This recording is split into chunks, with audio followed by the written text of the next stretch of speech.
Hello. Hello, hello. How are you?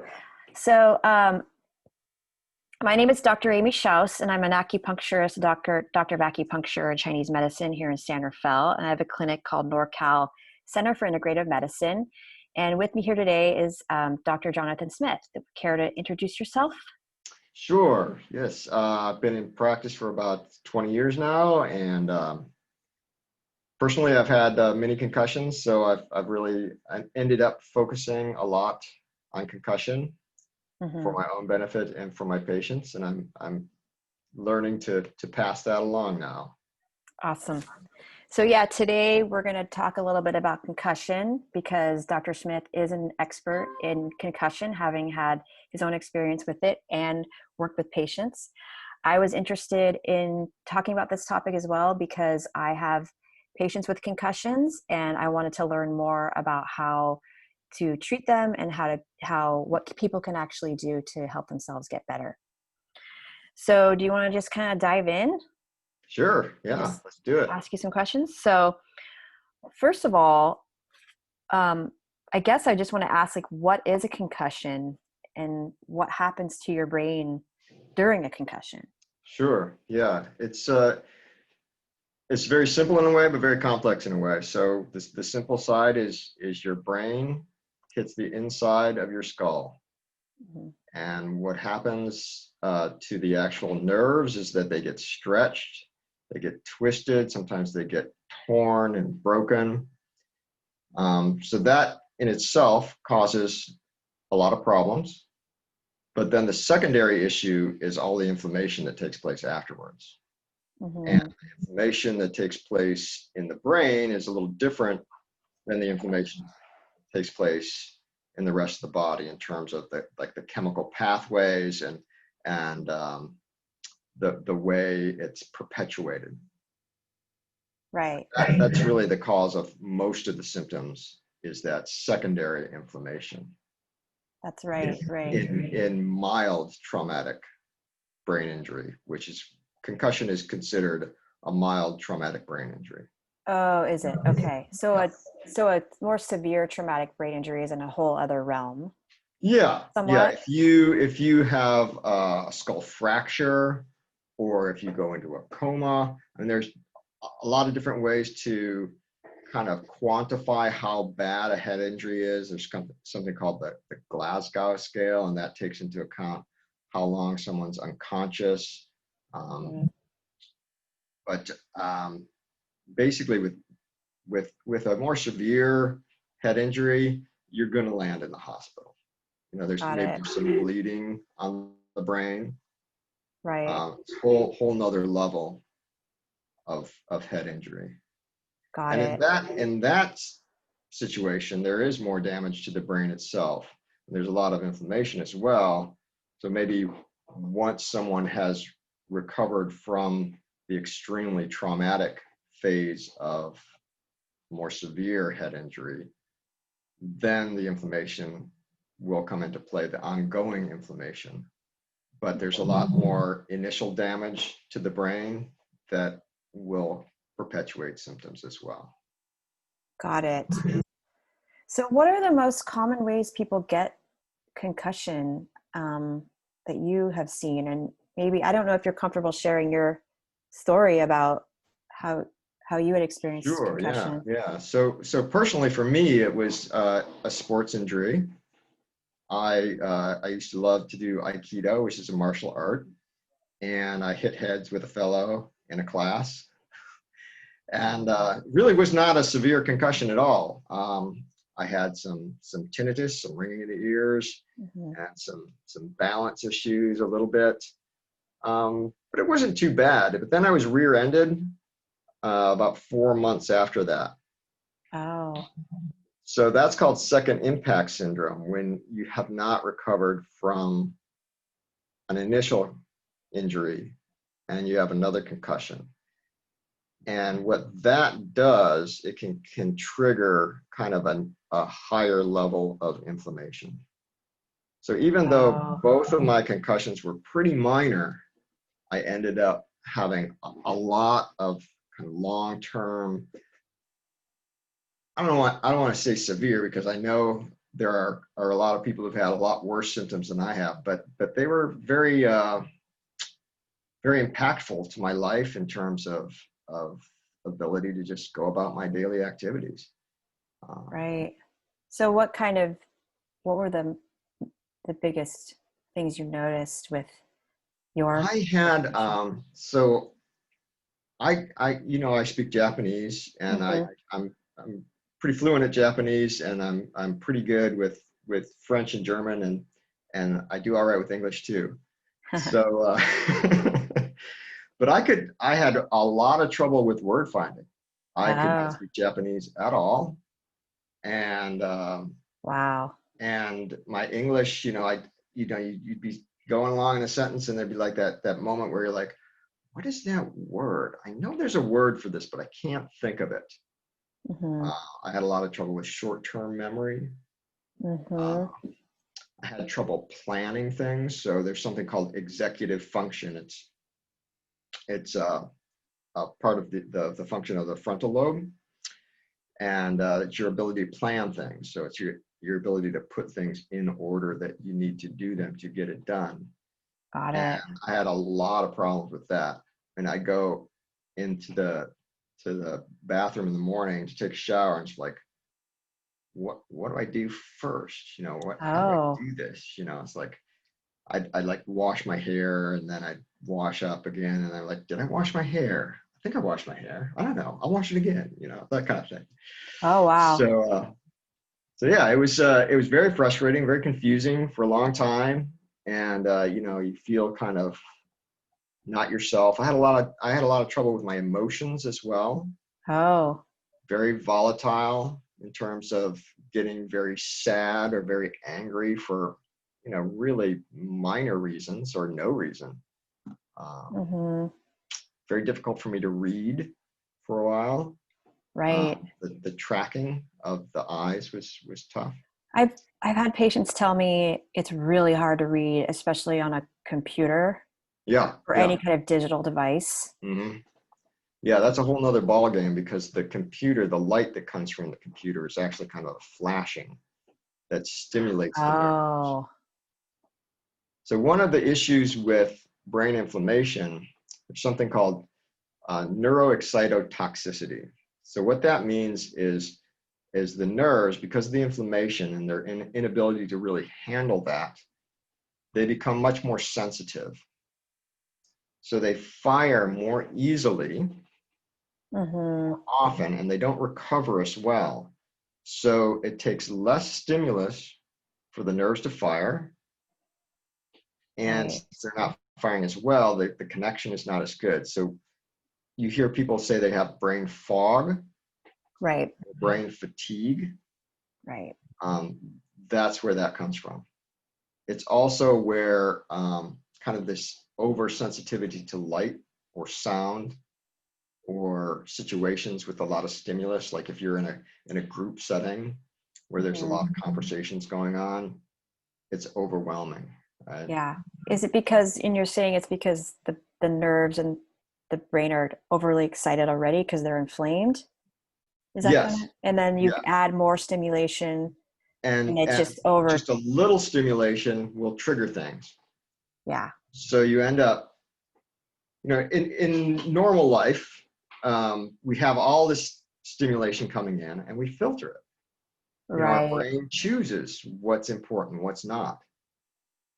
But the concussed brain can't really do that as well. So it tries to process everything, and it just I fatigues out. see. I see. Because that's interesting. So the filter that we normally walk around with is almost just kind of gone. Yeah, Gosh, that sounds like it's it's a bit terrible. rough, yes. Yeah, and that also applies to the emotions, right? So Yeah. your ability to dampen your own emotions, your own response to things Right. is weakened. A large part of the nervous system is about regulating the nervous system, Right. not overreacting. Mm-hmm. So, somebody cuts you off in traffic, you know, maybe normally you just say, oh, what a jerk, you know, okay, and you let it Right. go. If you have trouble regulating your emotions, you might get a little road rage or just hold on to it during the day and Yeah. start thinking about it over and over again, something like that. Oh, that's such an interesting thing that you're pointing out, because my husband has had a couple of head injuries from Hmm. a skiing accident, and he was wrestling with someone in high school, and he got dropped on his head, and the Hmm. skiing accident happened I think not that long after, where he was actually airlifted off a mountain Wow. because he had a seizure. But he's a lot better now. But he used to say that exact thing about traffic. Like, he'd ruminate about someone cutting him off for hours Yeah. after like a minor thing, and I was always like, why do you do that, you know? Yeah. You get into this loop, right? Yeah, an unregulated loop is like exactly what you're talking about. That's so interesting. That's why he is the way he is. No. But he's better Explains now. everything. But that's really interesting. So I think I've heard you say, or I read somewhere, that you can have a concussion and not realize it, or you can have like a minor impact Yeah, and maybe not realize that you've actually had a concussion. that's Is that true. is that true? Yeah, you know, one thing that concussion does to you is it makes you a little less self-aware as well, and it kind of dumbs you down in a way, right? Yeah, It kind of puts a space between you and your reality in a way. It's like okay.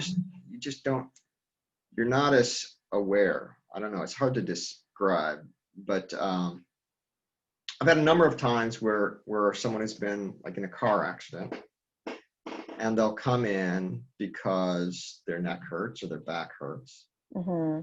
Start asking them questions, and they'll be like, "Oh yeah, you know, I can't really remember that," or um, they're just not as present. Right.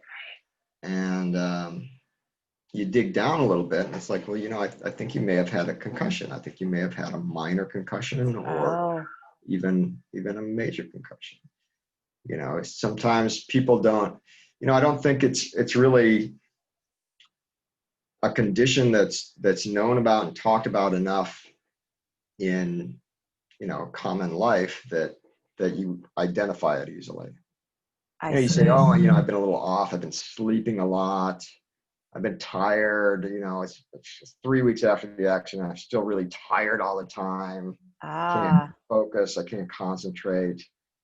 You know, and they might attribute to the accident, but they don't realize it's a concussion. I see. Wow, that makes a lot of sense, because we kind of think of concussion as an overt impact to the head in a situation, and you're Right. like, oh, you have a concussion, and then Hmm. there's an awareness around it being that diagnosed A with a lot of people condition. think, and you know, it's a common misconception that to get a concussion you have to hit your head. It's not true. Oh, I think, yeah. Okay. So what really has to happen is your brain has to hit the inside of your head. Right. And that happens. So if you're, for example, you're in a car, you're going really quick, suddenly you hit something, you stop hard, the brain keeps moving inside your skull, Uh-huh. hits the front of your skull, and then it whips back, hits the back of your skull. Or Hmm. you're sitting in traffic, someone rear ends you, your head goes forward, your brain stays there, so your brain hits the back of your skull and then hits the front of your skull. Hmm. Hmm. Um, so yeah, a lot of people say, "Oh, I didn't hit my head. How could I have a concussion?" And I see. that's how really. Um, Wow. it's worse if you're turned, because then there's twist to the brain as well. There's torsional forces, and that stretches Hmm. out the nerve cells and can tear them as well. Wow. Okay. That's really good to know.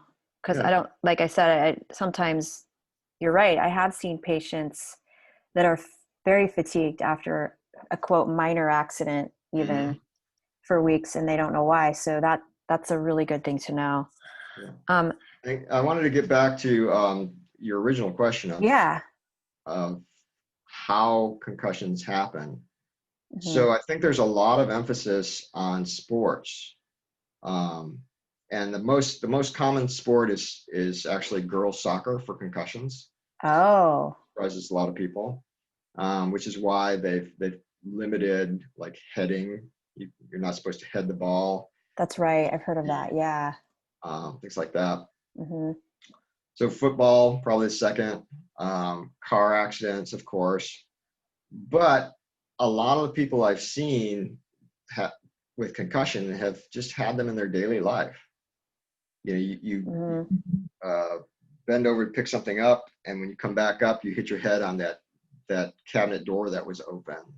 Yeah. Or another person, well, I've had a couple of people. One person was getting something out of a closet, a pie.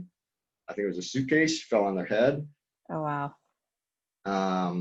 Another person, same kind of scenario on an airplane. Um, Hmm. so it can be kind of sneaky, right? You can Hmm. have something that seems minor at the time and have some pretty big repercussions from it. Right. Right. That's that's so good to know. So what should you do right after you've had a concussion, or even if maybe you had a suitcase fall on your head and you just kind of feel like, oh, that didn't feel right, even if it's not, Yeah, now that we know it can be even these more minor, quote, minor occurrences. Like, what sure. should someone do right after they get a Well, concussion? you wanna try to control that inflammatory reaction. Hmm. Um, so it used to be that the protocol for concussion was just rest, Hmm. and it is important to rest, both physically and mentally, for 24 to 48 hours. But Hmm. what they're finding now is that it's also that resting too long can have a negative impact. Oh, wow. I did not know that.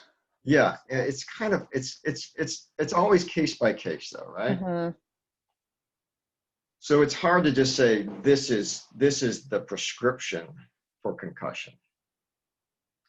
Hmm. But you do, in general, I can say you do want to rest for 24 to 48 hours, Hmm. which means resting your mind as well. And resting your mind is a lot different than resting your body. If like It is, yeah. flu and you're at home sick, you rest by reading books and watching TV and hanging out in your pajamas. It's great. But with a concussion, reading is actually very demanding on the brain. Right. Um, and even TV, though it seems very passive, stimulates the brain in a way. Hmm. All screens will do that. Um, so resting the mind is much different than resting the body. Yeah.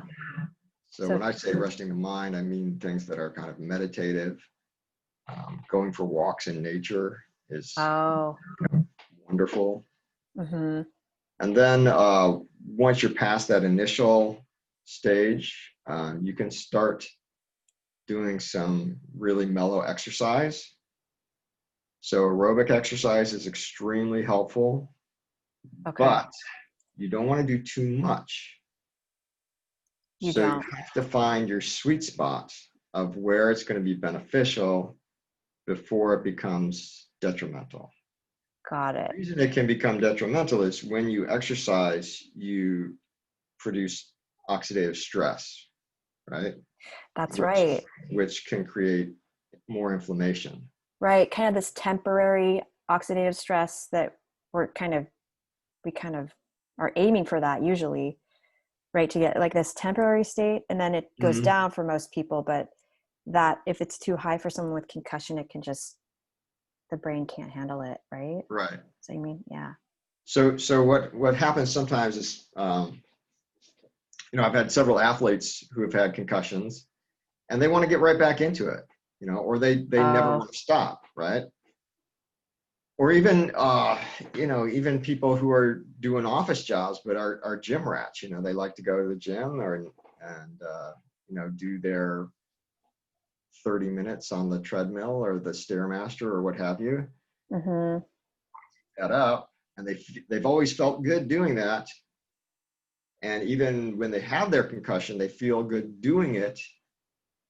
But then 2 days later or a day later, their brain is just all flared up again, and they don't Okay. make the connection because some time has gone by. And Oh, gosh, that's yeah, so there can be a couple days of a delay, a day or two of a delay, and then they're yeah, feeling out of it, and they're not really. So then they go exercise more because they felt better when they felt good when they when they exercise. were exercising. Wow. So how does one pinpoint like the level of? I guess you'd have to trial and error it a little bit, Yeah, or you just have to start really, really mellow and work up. If you want to work up. What's interesting is that when you exercise, a number of really beneficial things happen. First of all, the blood flow to the brain is very helpful. mm-hmm. But there's also a lot of chemicals that get released when you exercise, when you do high intensity exercise. So high intensity means that you would have trouble carrying on a conversation with somebody because you're breathing hard, right? Yeah. So doing high intensity exercise for about 5 minutes releases growth factor in the brain, which Okay. nerves kind of reconnect.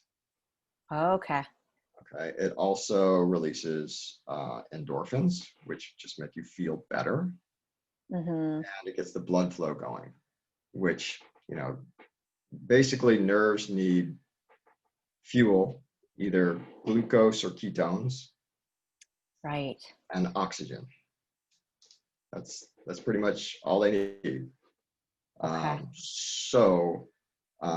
With head injury, if you have inflammation, you're going to get less oxygenation just because of the pressure involved in the head. From the inflammation and just. Yeah, you just don't have good blood flow. Mm-hmm. And for the brain to recover, you need to keep that up. Got So it. exercise is really important. I think the recommendation in most studies for exercise, getting back to exercise, is after the first week. So you kind of rest for that first week, and Mm-hmm. then you kind of, I would assume, figure out your threshold with the Goldilocks, not too hot, not too cold, Exactly. exercise Yep. regimen for yourself. But as long as you're doing a few minutes of high intensity, that's going to be helpful. Yeah, I mean, I wouldn't start that until after the first week. Yeah. Maybe even after the second week. Yeah. But you can get out and walk. Right. You don't want to just be sitting around. Right. It used to be that the recommendation was, okay, just stay in a dark room for 2 weeks and let your brain recover. Well, it's like for lower back pain, it used to be the same thing. Oh, bed rest. You need to have bed Right. rest. And then they found out, oh, bed rest, your muscles atrophy, and it makes it even a more long-term problem. Same with the brain. Got it. Okay. I did not know that, because a lot of my patients with concussion, I can think of one specifically right now who had a pretty severe concussion several months ago. She still has double vision, and she's a lot better, but I think she spent a good many weeks in a dark room. Right. Many weeks. Yeah, and a lot of medical professionals are still recommending that kind of approach, Mm-hmm. even though the literature doesn't support it. Right. It's always important to keep up on the newest literature. Yes. It's always important to do that, to keep up Want on to things. be prescribing yesterday's solution when there's a Right. better one today. Precisely. Um, so we have about, I just want to check the time. So I guess we have about 7 minutes. Mm-hmm. So in order to heal, we're talking a little exercise, a little high intensity if we can, but waiting a week or two after initial. So what other things can people do? I know there's probably a lot of things, but briefly, with diet or Yes. supplements. So yeah, getting back to the inflammation part, Yeah. that's, there's concussion and then there's post-concussion syndrome. So concussion, you go to the doctor and you say, oh, I hit my head, or I was in a car accident and my head got thrown around and I think I got a concussion, and oh, okay, well, rest for 3 weeks and it'll probably get better, or it will get better. Oh, you'll be fine. Right. Um, and in maybe 65%, 70% of the cases, that is true. Post-concussion syndrome means that the symptoms have become ongoing, Okay. or chronic. And usually that is because the brain inflammation is persistent. And there's a Okay. lot of reasons that brain inflammation can continue. A lot of it has to do with your health before the concussion and your response to it afterwards. Mm-hmm. So, as you know, you're a functional medicine specialist. All of us interact. Yes. So with the brain being kind of, chiropractors always say that the brain is like the runs the show, right? So all the brain affects all the other systems. All the other systems affect the brain. Exactly. So one interesting thing for you to know would be that within 2 minutes of a concussion, the gut barrier actually starts to become more permeable. Oh, interesting. Yeah. So we talk about the blood-brain barrier, which protects the brain from a lot of toxins and antibodies. But the gut barrier also starts to break down. So let's say you have a patient who's kind of on the edge in terms of leaky gut. They don't, it's not full blown. It's not really symptomatic, but maybe they've got some gluten sensitivity. They've got a little issue with it that's showing Right. in some respects. And then they have a concussion. It's going to get worse. Yeah. How does that work how does the impact from the head get to all because it's connected with the vagus nerve and innervated together, or? I think that is the main theory. I don't think it's really, the mechanism itself is very well understood, but it's well observed. Mm-hmm. Yeah. That's so interesting.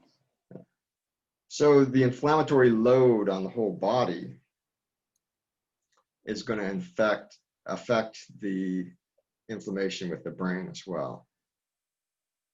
Yeah. And neuroinflammation will increase general inflammation in the body and vice versa. Yeah. So another kind of key part for me was, and for a lot of other people is, sugar regulation. Yes. So insulin is toxic to the brain. Cortisol, which is involved in sugar metabolism, is toxic to the brain. Mm-hmm. If you have insulin resistance, so that your blood sugar levels are kind of high, your cells aren't able to take that sugar into the cells themselves, so they're hanging. That sugar will attach to other particles. It's called glycolization, and that is also irritating to the brain and the blood-brain barrier. So if your sugar metabolism is out in any way, it's going to impact your ability to recover. That's interesting because, like this patient I had mentioned earlier, she was pre-diabetic when she got her concussion. Mhm. And she was clearly insulin resistant, inflamed before concussion. And what we did was part of the protocol is we reversed her prediabetes. Nice. So we've reversed it. She's lost a lot, I think like 40 pounds, Wow. but her sugars are much better. And as her pre-diabetic state became reversed, her concussion symptoms have gotten a lot better. Hmm. Yeah. Um, so yeah, that makes a lot of sense. Did you put her on a keto diet I or? did. Yeah. I Yeah. didn't start her with keto. I started her with, she had other stuff going on. Mhm. She was having chronic hives and like allergic, all kinds of stuff. Because one of the reasons she fell was because she went into anaphylactic shock and hit her head Oh in the man. bathroom, and then got up, fell again, and hit her head again. So hit this way and then hit this way, I think. But so we started her on a very low histamine, and it turned kind of into a carnivore diet, because we were eliminating so much stuff. And then we decided to go full keto for a period of time. And so all of that, you know, helped reverse her pre-diabetic state.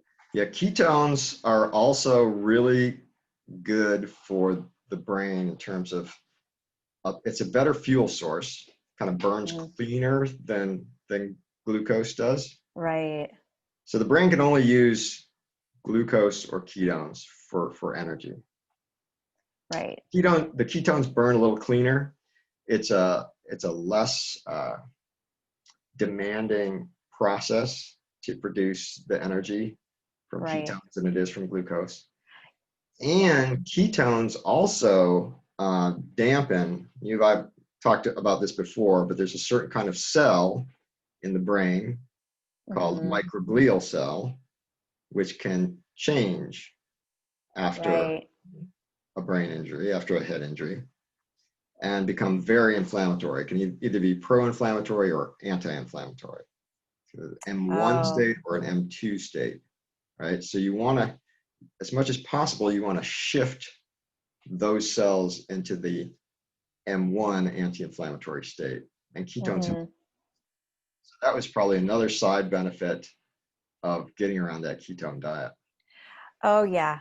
Yeah, that makes sense because shifting the cells, like you're saying, which is makes a lot of sense. And then I know that ketone bodies, as ketones burn, they create less oxidative stress than glucose. Mm-hmm. So you're going to have just less of that inflammation metabolically, and then you're going to have it transition the cell. So you're getting kind of two really good effects. Mm-hmm. Gosh, that makes a lot of sense. Yeah. So we don't have much time. We have a couple minutes, but can you just say like really quick how you're feeling and what you did to get better? I know that's probably a big long story, but Yeah. How much time do we have? uh, yeah, I'm feeling pretty good. I'm still pretty cautious about my activities. hmm I used to be a big mountain biker. I used to do Aikido. I don't do either one of those anymore, right. just because, yeah, in addition to those first two impacts, I had several more little car accidents after Mhm. that, and other incidences where I was either shaken up or bonked in the head that would Right. re-flare up a lot of symptoms. And that actually went on for years. Oh, I remember the 10-year anniversary of my initial uh, impact in Aikido, and just thinking, when is this going to end? When is this ever going to end? yeah. And there was a point where I thought it would never end. hmm But as I continued to learn about it and find things to do, hmm yeah, now I've gotten to the point where I'm feeling pretty good. I Yeah. feel like my cognitive sense is where it should be. hmm One of the last things for me to kind of get over, and I still, I have to be kind of careful about it still, is the emotional reactions to things. hmm Um, But I think one of the keys for me was doing the exercise and changing the diet. That was probably the most critical. Yeah. Yeah. Yeah, I feel like I'm at a pretty stable state. Yeah. Where I can handle more, in terms of, I mean, I have a bike now. Yeah. and I go That's bike great. riding. That's awesome. Not on trails, but on the road. And Yeah. I'm actually going to buy a new helmet this afternoon, a really good helmet this A really afternoon. good helmet. Yeah. And I know you did keto for a while, right? Oh, yes. I've been doing it for about 10 months now. Yeah. Yeah. And that has made a significant difference. Right. Right. In my mental acuity and my mood and my wakefulness. Yeah, and I can attest to that because we've known each other for several years, and we've had we go to coffee together twice a month, about approximately. And I've noticed in the past year, just in conversation, you're just more with it in terms of, So nice to hear. remembering things. Yes. I mean, not that it was that bad before that I noticed, but I noticed there was an uptick in your clarity. So I've actually witnessed it myself. And I've always thought of myself as a happy person. Yeah. And always thought of myself as having a moderately good sense of humor, at least. Yeah, I know. That's one of the things I like about you. And there was a long time where I had no sense of humor, where Oh, I was just like, really? Wow. just kind of numb, kind of dulled to Yeah. the world. Yeah. So yeah, it's I feel like I'm, a lot of times you look at places that are designed to help people with concussion, or books. I got every book on concussion, if you ever want a book on concussion. Really? But a lot of them are about coping with concussion or coping with post-concussion syndrome. And yeah, that's important. You need strategies while you are healing. But those kind of books kind of imply that you're stuck with it. Yeah. And you're not. I mean, not completely. I mean, I don't think I'll ever be that same person I was, 15 years ago, or I guess it was around 17 years ago now that I had my first injuries. Right. I'm never going back to Aikido. I've had to accept that. It took me years to accept that. But sometimes with books like that, and that's just a mindset where it's like the conversation's kind of over around healing. Around healing, like physical healing, and let's just try to modify our lives. Yeah, it's sort of defeatist a bit. Yeah. I mean, there is something important about accepting where you are right now. Yeah. I That's mean, true. for everyone, right? Whether you've had injuries or not. But there is a big sense of loss when you've had a concussion and you can't do certain things, or you can't, or you have a change in your sense of your own personality. Gosh, yeah. And there's this desire to get back to being that person or doing those things. There's kind of a mourning process involved in that sometimes. So, you ask where I am now, right? So I'm pretty happy with the person I am now and the way I am now. I'm not exactly the person I was before. Got it. That's okay, but I'm a lot better than I had been. Yeah. So that's awesome. Yeah. That's great. And I think that possibility, I think one of the questions that we talked about discussing was, if someone has had symptoms for a really long time, is it still possible to recover? That was I would say that there is always potential. I mean, I am where I am now, but I know that I have more potential to increase my brain health. Yeah. And I'll pursue those. And I think everyone, no matter where they are in the process, Mm-hmm. has room to improve. Yeah, that's great to hear. I love hearing that. Yeah. And I believe it. So, do you want to just say where you are and how people can get a hold of you? And Oh, I know sure. Yeah. Thank you. you treat patients with concussion in your clinic. Um, so yeah. Yeah, I'm in San Rafael. I'm in the Terra Linda area of San Rafael.